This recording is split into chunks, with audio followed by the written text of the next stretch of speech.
अवतार। महाराज उसकी लीला का पार पाना अशक्य। अतिशय प्रेम के बिना प्रभु अपने स्वरूप का दर्शन नहीं देते। महाराज प्रभु के साथ प्रेम करना तो आप समझो प्रभु को पा जाओगे। प्रहलाद जी की प्रेमा भक्ति से आकृष्ट होकर भगवान निराकार से साकार बन गए। निराकार से सही से बताओ, कथा अच्छी लग रही है? अब मुझे पता नहीं, मैं तो 7:30 बजे से बक बक बक बक किए जा। बुद्धि जब तक सूक्ष्म नहीं हो पाती उससे ईश्वर का चिंतन नहीं हो सकता। आपकी हमारी बुद्धि ठीक हो। एक चीज और मैं बता देता हूं, कभी किसी से ज्यादा बोलना भी ठीक नहीं, किसी से ज्यादा उसके विषय में जानकारी लेना भी ठीक नहीं, किसी के ज्यादा अंदर प्रवेश करना वो भी ठीक नहीं। इससे सामने वाला आपका आकलन करने लगता है। मैं आपसे पूछूं, आपके भाई कहाँ है? मुझे क्या लेना देना? मुझे तो आपसे लेना देना।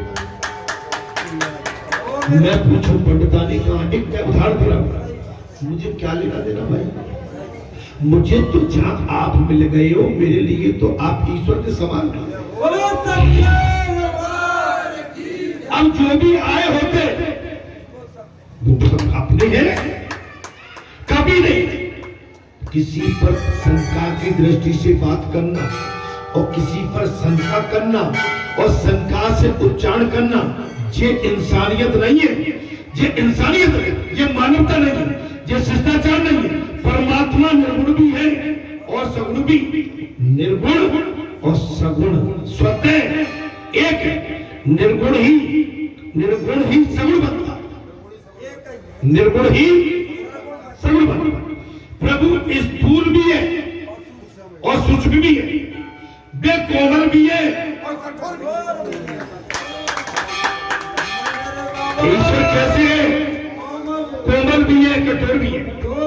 वेदांती मानती है कि ये सब धर्म माया के कारण अब अभाषित होते हैं, अभाषित होते हैं।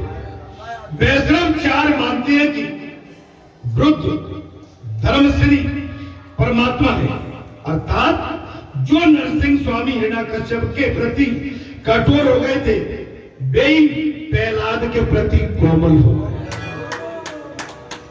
हिरण्याकश्यप के प्रति कैसे थे? हिरण्याकश्यप का व्यवहार कैसा था? राक्षसी, क्रूरता का, अमानता का, अमानता का, अधर्म का।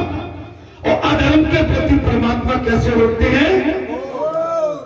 और धर्म के प्रति परमात्मा कैसे होते हैं? कोमल। ज्ञानी पुरुष सभी में भागवत बुद्धि रखते हैं। ज्ञानी पुरुष सभी में भगवान भक्ति। ये ब्राह्मण बालक है, ये क्षत्रिय बालक है, ये लक्ष्मी बालक है, ये हमारे वैश्य बालक है, लेकिन है तो उसी संतान प्रभु की सब उसी के है। अपना कल्याण के लिए अपना घर छोड़ के, अपना सब कुछ त्याग के आज भगवान की कथा सुनने आए। अपने परमपिता परमात्मा के पास आए, अपने परमपिता परमात्मा के पास आए, जो सबके मालिक है, जो सबके पिता है। अपने परमपिता के पास उनकी संतान आई है। आज परमपिता इस व्यासपीठ पर विराजमान है और वो सभी को आशीष और आशीर्वाद दे कि सभी का कल्याण हो। कल्याण नहीं, महाकल्याण है, कल्याणी नहीं। अच्छा कोई चाहेगा क्या? कोई घर का मुखिया कभी चाहेगा कि उसका घर उजड़ जाए?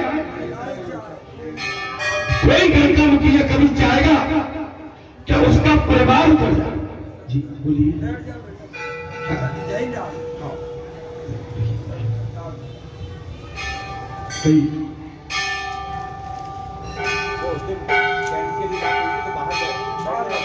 इधर कहीं लगा लो एक कान पर पीछे से, है ना। अरे यहाँ पर क्या भीड़ भड़का चुकी कथा चलती है बाहर की बात और मंदिर के परिसर में कोई उसका प्रभाव न पड़े, है ना, क्योंकि इससे बड़ी चीज यहाँ कोई है ही नहीं है। आप केवल अपना प्रचार प्रसार करने आए, वो बात अलग है ना, ठीक है। लेकिन एक दिन के लिए अनुमति दी थी और एक कमरा इनका खोल देना, कोई अगर कमरा सामने दुकान है यहाँ पर, लेकिन वहां पर क्या रहे, थोड़ा कोई भीड़ भड़का रोड अवरोध न हो, ठीक है ना, कोई अवरोध न हो। मेरा आपसे यही है, आप आए हो, ये भी धर्म है और आप जो कर रहे हैं वो भी धर्म है, लेकिन धर्म दोनों तरफ से, लेकिन धर्म के उसमें हम अपना कोई स्वार्थ लेके न चले, ठीक है, अपना और उतने ही टाइम के लिए लगाना जितना यहाँ पर, ठीक है। बैठ जाइए, एकांत में बैठ जाओ कहीं भी, अगर चाहे तो पीछे कमरा है वो खुलवा देते हैं कहीं भी पीछे, बात हो गई, बैठ जाओ। बोलो सियापति राम। ज्ञानी पुरुष सभी में भगवत वृत्ति रखते, क्या रखते, भगवत बुद्धि। अच्छा, दृश्य पदार्थ में से ही और दृष्टि को हटाकर ब्रह्म में स्थित कर। एक चीज और आती है, मैं एक बात बता दूं आपको कि अपनी दृष्टि ब्रह्म में लीन करो। किसमें लीन करोगे? भगवान। दृश्य में से दृष्टि को हटा लो और सर्वदृष्टा सभी के साक्षी परमात्मा के स्वरूप में दृष्टि स्थिर करें। आपको हमको अपनी दृष्टि परमात्मा में स्थिर करें। एक थे महात्मा, उन्हें जो कुछ दिखाई देता था ईश्वर में दिखाई देता। एक महात्मा थे, उनको जो कुछ भी दिखता था ईश्वर में दिखता। उनके निकट आकर एक गृहस्थ ने कहा, मैं ईश्वर के दर्शन करना चाहता हूं। महात्मा को क्या दिखता था? समय। लेकिन एक थे महात्मा और एक गृहस्थ ने कहा, मैं ईश्वर के दर्शन करना चाहता हूं। महात्मा समझ लो कि तुम्हें भी ईश्वर हो।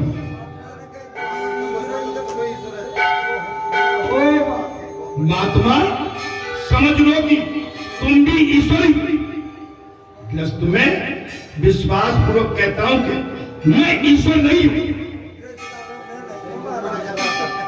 और गृहस्थ क्या कह रहा है? बोलो मैं ईश्वर नहीं। महात्मा तुम्हें ईश्वर का दर्शन करना है। महात्मा ने कहा, क्या आपको ईश्वर का दर्शन करना है क्या? अतः तुम यदि ईश्वर नहीं हो तो तुम्हारे सिवाय जो कुछ दिखाई देता है उसी को ईश्वर मानो। अगर आप अपने आप को ईश्वर नहीं मान सकते तो आपको आपके अलावा जो भी संसार में दिखता है कृपया करके उसे ईश्वर मानो। जगत में जो कुछ भी दृष्टिगोचर होता है उसमें ईश्वर का दर्शन करो। जगत में जो भी दृष्टिगोचर होता है उसमें ईश्वर का दर्शन करो। ऐसा ही मानकर सारा व्यवहार करो। गृहस्थ ने वैसा ही किया तो उसका पाप कार्य अपने आप रुक गया। जो पाप करने की उसकी गति थी वो सब में ईश्वर को देखने लगा, वो रुक गया। उसका व्यवहार शुद्ध हो गया। व्यवहार शुद्ध कब होता है? सत्संग से, भक्ति भाव से, सद्मार्ग से, सेवा मार्ग से, सभी इसके मिलने जुलने से, सभी का ख्याल रखने से। एक बार उसी गृहस्थ ने फिर महात्मा से पूछा, बोले सब में ईश्वर है। एक बार उसी गृहस्थ ने कहा, बोले महात्मा जी, बोले सभी में ईश्वर। ऐसा अनुभव करने से शांति तो मिलती है। हम सोचे सभी में, ऐसा करने से शांति तो मिलती है, किंतु कभी कभी ऐसी शंका भी हो जाती है कि वो सब जो दिखाई दे रहा है उसमें ईश्वर है ही नहीं, तो मैं आप क्या करें? कभी कभी मन में अभी हम कथा के माध्यम से कह रहे हैं कि सभी में ईश्वर है, ये आप सब समझ रहे हैं। लेकिन आप यहां से कथा विराम लेगी उठेंगे, आपके हमारे मन में ऐसी भ्रांति आ जाएगी अभी कुछ समय बाद, बोले भाई कुछ गड़बड़ है, अब मैं क्या करूं, मेरी समझ में कुछ भी नहीं आता, अब मैं इसके बाद क्या करूं। अतः तुम यदि ईश्वर नहीं हो तो तुम्हारे सिवाय जो भी है, अर्थात किंतु कभी कभी ऐसी कहा जाता है उसमें ईश्वर नहीं है, तुम्हें क्या करें। महात्मा समझाने लगे, यदि तुमको लगता है कि जो कुछ दिखता है उसमें ईश्वर नहीं है और तुझे ईश्वर के दर्शन भी करने हैं, तो अब ऐसा कर कि जो कुछ दृश्यमान है, जो कुछ दृश्यमान है वो ईश्वर नहीं है। हम तो तुमको विश्वास नहीं हो रहा कि इनमें ईश्वर नहीं है, मान ले, बोले इनमें नहीं, ऐसा मानकर सभी कुछ भी वो छोड़ दो। भाई तुम्हारा वो छुड़ा, ग्रस्त का वो छुड़ा, बासना दृश्य सायन के साथ प्रेम रखना, और दृश्य वस्तु ईश्वर नहीं है। दृश्य सायन माने अपनी नजरों से जो देखते हो, अगर उसमें ईश्वर आपको नहीं दिखता तो आप वहां से उसमें ईश्वर बिल्कुल मत देखो। आपकी नजरों में कहीं कोई भाव को भाव है तो वहां से आप अपनी उस शक्ति, अपनी दृष्टि को हटाइए और उस वस्तु में ईश्वर नहीं है ऐसा मानो, हटाइए। तू दृष्टा के साथ प्रेम कर, तू दृष्टा के साथ प्रेम कर, संसार के दुस्समान पदार्थों के बदले दृश्य के दृष्टा के साथ प्रेम कर। अब जो अदृश्यमान है वो ईश्वर, जो अदृश्यमान है वो ईश्वर, और ईश्वर ब्रह्म है ऐसा मान, ईश्वर ही, ईश्वर दृश्य नहीं है। महात्मा ने दो मार्ग बताए, एक है दृष्टि मार्ग ईश्वर और दूसरा है जो अदृश्य हो ईश्वर, अर्थात ये जो कुछ दृश्यमान है सब ईश्वर है ऐसा मान लो। एक तो जो हमको दिख रहा है संसार में वो सब ईश्वर है, और जो नहीं दिखाई देता वो भी ईश्वर है। शंकर भगवान समाधि में बैठे हैं महाराज, समाधि में क्या है, भगवान शंकर समाधि में बैठे हैं, और समाधि में क्या है, अपने स्वरूप को स्वयं देखना ही समाधि है, अपने स्वरूप को देखना ही स्वयं समाधि। क्या है, कोई भी एक मार्ग निश्चित कर लो, एक दृश्य, एक मार्ग, एक रूप निश्चित कर लो। प्रत्येक दृश्य वस्तु विनाशी है और प्रत्येक वस्तु इस संसार में जो दिखती है विनाशी। ऐसा समझकर मोह का त्याग कर दृष्टा के साथ प्रेम करोगे तो वेदांत अनुसार आत्मा साक्षात्कार होगी, और दृष्टा में दृष्टि स्थित करो अथवा प्रत्येक पदार्थ में ईश्वर का अनुभव। जी का अभी प्रसंग समाप्त नहीं है। प्रहलाद जी स्तुति करते हैं, प्रभु बड़े बड़े सिद्ध महात्मा कई वर्ष तपस्या करने पर भी आपका साक्षात्कार क्यों नहीं कर पाते हैं। हे प्रभु, बड़े बड़े महात्मा योगी 800 वर्षों तक आपकी तपस्या करते हैं, लेकिन इसके पश्चात भी वो आपके दर्शन नहीं कर पाए। किंतु राक्षस कुल में मैं जन्म मिलने पर भी आज आपने दर्शन देने की मुझ पर कृपा की है।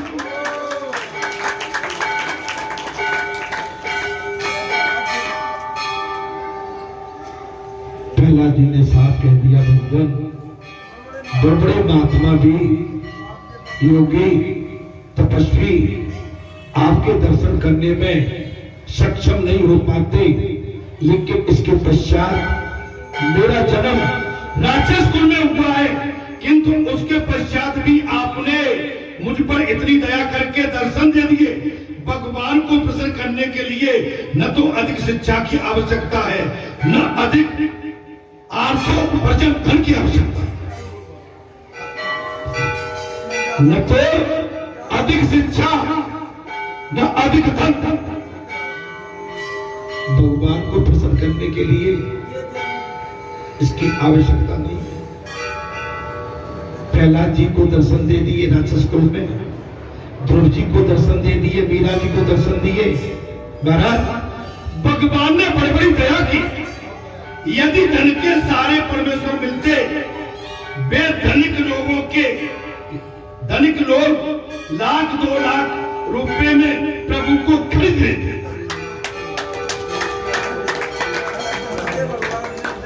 जैसे मैंने कई बार कहा है, अगर भगवान धनवानों के होते, टाटा बिरला, अडानी, बनानी इनकी तिजोरियों में बंद होते। भगवान दीन दयाल है। जब प्रहलाद जी ने कह दिया, महाराज यदि धन के सारे परमेश्वर मिलते तो वे धनिक लोग लाख 2 लाख रुपए में प्रभु को खरीद लेते। अधिक शिक्षा या ज्ञान से भी भगवान नहीं मिलते हैं। अधिक शिक्षा और ज्ञान से भी अगर कोई चाहे कि हमारा यहां से कुछ अच्छा हो जाएगा, अगर अपना लोभ लालच लेके आए तो नहीं बनेगा, लेकिन निस्वार्थ सेवा में आए तो कल्याण होगा। एक बात और मैं बता देता हूं, दुकान को रोड पर जाने की आवश्यकता नहीं है। दुकान आपकी अंदर भी होगी तो रोड चल के आपकी दुकान के पास आपकी साथ चाहिए, विश्वास। आपको गली गली में भटकने की आवश्यकता नहीं है। अगर आपका जो भी कर्तव्य निष्ठापूर्वक है, सत्य के प्रति है, धर्म के प्रति है, तो मैं कहता हूं आप जाके वन में भी बैठ जाओगे, बाकी आपका काम पूरा होगा। जो अधिज्ञानी है वो मानते नहीं है, वो प्रचार प्रसार करते, वो मानेंगे नहीं। वो कई बार दूसरों से छल कपट करने से बाज नहीं आते, ज्ञानी बनते हैं, लेकिन दूसरे से छल कपट करके वो बात अपनी करते। अगर आप संत महात्मा महापुरुष दिव्य पुरुषों की बात मानेंगे तो आपका कल्याण है, कल्याण है। परमात्मा को प्रसन्न करने के लिए संपत्ति, शिक्षा या उच्च कुल में जन्म की आवश्यकता नहीं है।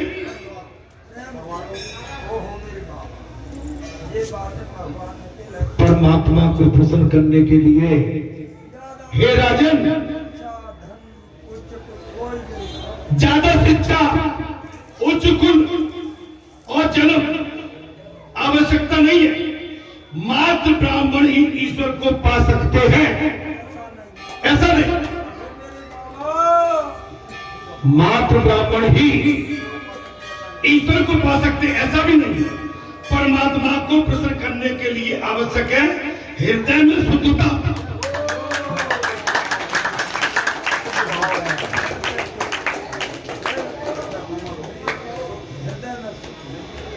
भगवान को प्रसन्न करने के लिए हृदय में शुद्धता।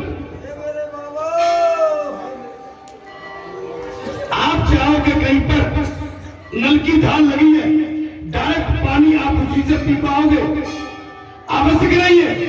अरे भाई, नल की धार तो लंबी भी पड़ी है, जहां तक उसका पानी का प्रभाव है, पानी का प्रभाव जहां तक है, जल ग्रहण आप वहां तक भी कर सकते हैं। लेकिन किसी को चाहत होती है चाहिए, हम पानी भी पिएंगे। गौ अर्थात परमात्मा को प्रसन्न करने के लिए अधिक साधना, अधिक कमाना और अधिक प्रभु सेवा में व्यर्थ करना ठीक नहीं। अधिक कमाना, उसका प्रभु सेवा में व्यय करना ठीक नहीं, किंतु एक आसन पर बैठकर परमात्मा का ध्यान करना वो उससे अधिक है। एक आसन पर बैठ के परमात्मा का ध्यान करना वो उससे अधिक है। एक आसन, संपत्ति से परमात्मा नहीं मिलते। भगवान सुखदेव ने कहा, राजन, संपत्ति से भगवान नहीं मिलते। इसके विपरीत कई बार तो धन भगवान, सेवा में प्रभु, भजन में बाधा रूप भी आ जाता है। ज्ञान का अभिमान तर्क और वितर्क का जन्मदाता। ज्ञान का अभिमान, तर्क वितर्क और महाराज भगवान के भजन में बाधक बनता। अतः ज्ञानी भगवान की ईश्वर सेवा ठीक तरह से नहीं कर पाता और वो ज्ञानी आरंभ में उतर करता, हर बात में उतर करता। ज्ञानी आदमी को देखेंगे हर बात में उतर करेगा, जबकि आरंभ में श्रद्धा आवश्यक है। जबकि आरंभ में श्रद्धा, आपको गुरु, आपको महापुरुष, आपको दिव्यपुरुष जो स्थान चयनित करते हैं, लाभ नहीं मिलेगा। आप अपने मन से लाभ नहीं उठा सकते। हर चीज की व्यवस्था है। अगर मंदिर में आए हैं तो जिन देव स्थान है और देवता से मिलने आए सच्चे मन से, आपको लाभ तय है।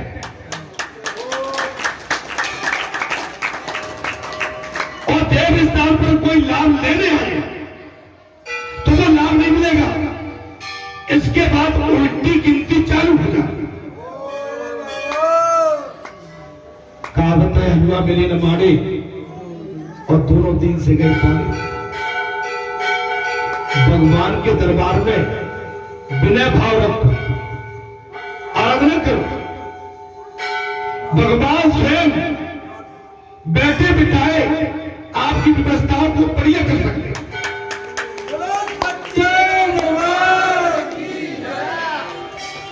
अगर आपको हम पे भरोसा नहीं है, गली गली गांव गांव आप भटकते रहिए। पढ़े लिखे लोग अधिक पता करते, कथा में प्रसन्न आ गया। पढ़े लिखे लोग ही सबसे ज्यादा कुतर्क करते। वे कहते हैं कि पहले चमत्कार दिखाइए, बाद में हम आपके ठाकुर जी को नमस्कार करें। पढ़े लिखे लोग ज्यादा कुतर्क करते हैं। वो कहते हैं कि पहले कुछ चमत्कार दिखाओ, तब ठाकुर जी को हम नमस्कार करेंगे। महाराज, दूसरों को सुख करने के लिए, खुश करने के लिए चमत्कार से प्रारंभ करने का काम वेश्या का होता है। दूसरों को चमत्कार एवं खुश करने का काम किसका है? वेश्या का। क्योंकि उसे दूसरों की जरूरत है और ईश्वर को तो किसी की आवश्यकता है ही नहीं।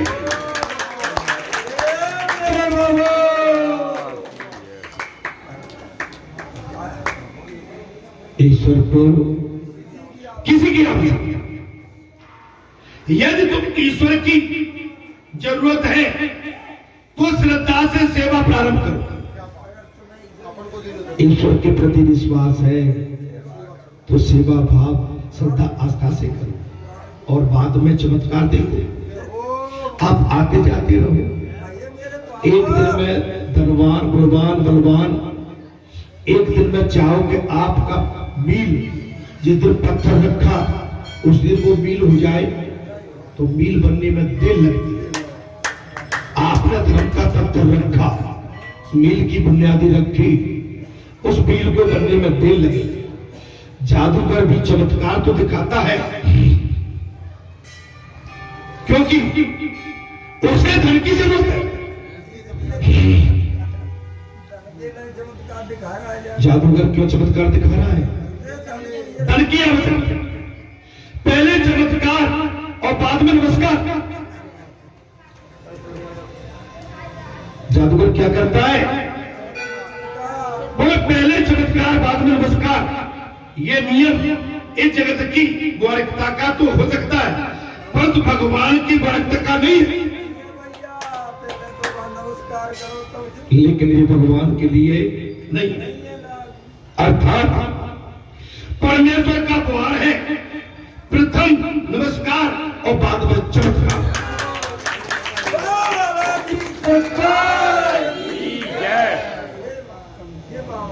भगवान का प्रथम द्वार है, बोले पहले नमस्कार और फिर चमत्कार। बिना चमत्कार का नमस्कार मानवता,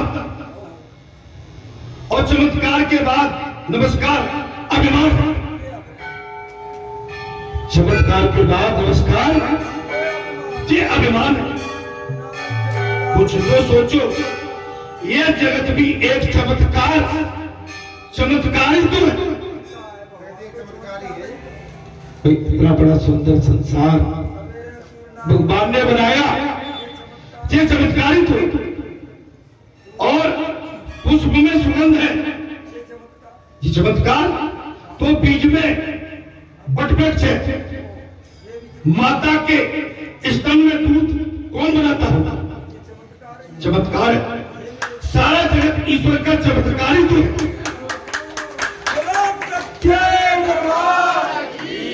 श्रद्धा, अंधश्रद्धा, श्रद्धा भी अंधश्रद्धा तो हमारे व्यवहारिक जीवन में भी कहां नहीं है। सब मिल जाएगा व्यवहारिकता में, श्रद्धा भी और अंधश्रद्धा। कई बार डॉक्टर से काम बिगड़ जाता है, कई बार अच्छे अच्छे डॉक्टरों से काम बिगड़ जाता है, फिर भी हम उसकी बातों से श्रद्धा रखते।